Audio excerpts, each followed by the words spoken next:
अस्सलाम वालेकुम।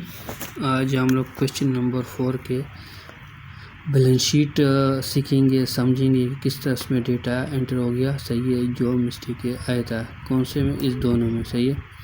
अब इसके अंदर हम लोगों ने क्वेश्चन नंबर 4 के इनकम स्टेटमेंट के अंदर इसको हम लोगों ने दुरुस्त किया, सही है। अब ये जो बाकी था, सही है, ये क्योंकि ये डेटा परचेज मर्चेंडाइज, सही है, और wrong to the sale equipment, सही है।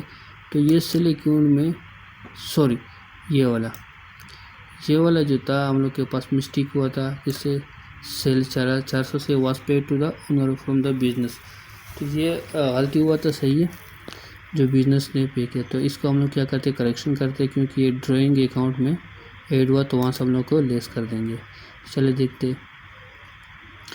अब हमारे पास डेटा वही है, कैश है, अकाउंट रिसीवेबल है, बेड डेबिट है, मर्चेंडाइज इन्वेंट्री है, प्रीपेड रेंट है, सैलरी है, सही है। ये क्या है, करंट एसेट्स है। तो अकाउंट रिसीवेबल से बेड डेबिट हमेशा क्या होगा, लेस होगा। ये तो आप लोगों को पता है, कितना वीडियो आपने देखा होगा, अभी तो समझ में आ गया होगा, सही है।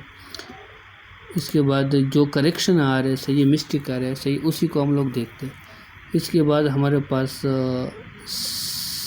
यार है और फिक्स सेट में सेल इक्विपमेंट से, सेल इक्विपमेंट से मुराद ये कि कोई भी व्हीकल हो, कुछ भी हो जिसकी वजह से उस पर सेल करते, मतलब ट्रक हो या कोई और गाड़ी हो, सही, जो सप्लाई करते, तो ये सेल इक्विपमेंट है, सही है। तो ये 8,000 हो गया, उससे लेस कर दिया, सही है, कितना 3,500। तो हमारे पास 4,500 नेट फिक्स आ गया था। टोटल हमारे पास 26,700 आ गया। अब यहाँ पर देखते हैं, हमारे पास अकाउंट पेबल 4,500 है और सैलरी पेबल जो यहाँ पर मौजूद है, सैलरी पेबल ये रहा, सैलरी आउटस्टैंडिंग से मुराद है सैलरी पेबल, ये मौजूद है। तो ये हमारे पास बैलेंस शीट के अंदर यहाँ पर salary payable liability, current liability के अंदर इसको ऐड किया। तो टोटल हमारे पास जो डेटा है वो 7,400 हो गया। इसके बाद ऑनर इक्विटी है, सही है। तो हमारे पास ऑनर इक्विटी करंट लायबिलिटी के बाद जो ऑनर इक्विटी है, सही है, कैपिटल, सबसे पहले कैपिटल लेगा। कैपिटल आपको पता है कि कैपिटल बार बार बताना है या समझाना तो बहुत मुश्किल होगी, क्योंकि हम लोग तो जितने भी वीडियो बनाए सारे ये चीज़ें।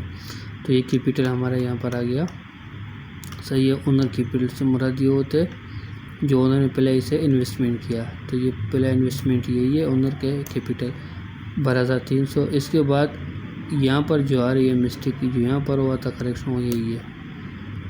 तो यहाँ पर हम लोग देखते कि ये 1,000 से 400 क्या माइनस किया, सही, जो यहाँ पर रह गया 600 रह गया, तो 600 यहाँ से इससे माइनस करना पड़ेगा, किससे, कैपिटल से। तो यहाँ पर हमारे पास सबसे पहला ड्राइंग कितना था, 1,000 था, सही आ गया। और यहाँ पर हम लोग से गलती की वजह से डेबिट में हुआ था कितना, 400, जो सैलरी टू सेल 400 रुपये थे, वो डेबिट अकाउंट में ड्राइंग अकाउंट के अंदर ट्रांसफ़र हुआ, तो उसी को हम लोग ने 400 यहाँ से माइनस किया। तो 1,000 तो पहले इसे यहाँ पर दिया हुआ है ना, मौजूद है, तो इसे 400 माइनस किया। तो यहाँ पर 400 माइनस किया 1,000 से, सही है, और यहाँ पर आ गया 600। तो 600 कैपिटल से माइनस करना पड़ेगा। इसके बाद नेट इनकम जो है उसको 7,600, यहाँ पर जो इनकम स्टेटमेंट के लास्ट में नेट प्रॉफिट आ गया ये वाला, इसको क्या करना है, ऐड करना है। जब इसको यहाँ पर ऐड कर दिया, सही है, तो हमारा जो टोटल डेट आ गया वही आ गया 26,700, सही है।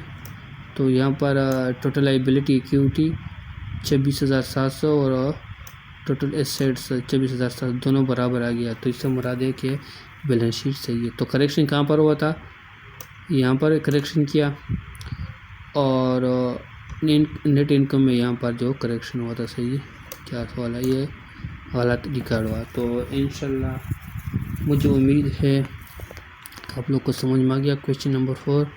आप नेक्स्ट क्लिप में इंशाल्लाह क्वेश्चन नंबर 5 पे चलते हैं। Thank you so very much. अल्लाह हाफिज़।